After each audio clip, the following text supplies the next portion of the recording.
Halo. Itu keluar main apa air? Ini air, sini main air. Itu air busuk tau. Saya tahu. Seram. Ini longkang mah, kita cuci pinggan ya. Lu tengok semua rumah, ada tak dia orang yang kumuhan keluar?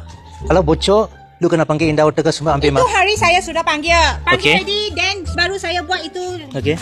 Ya angkat kabar buat apa? You punya kumbahan sekarang keluar kalau saya mau pergi report sekarang. Jikalau saya lupa tutup itu Ha? saya bilik air Ha? dia keluar sini. Ini bau Indah Water punya bau. Masa petang saya rekod sampai sana pergi jalan.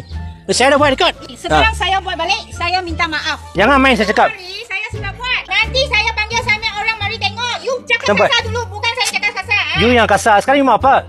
Jangan ingat kita tak tolong ah. Ini bukan industri area. Kalau saya report rumah tengok kan ini. Pukul 8 sudah start bising. Okey? Kita buat by law. Sekarang saya buat, you tunggu. Kita go by law.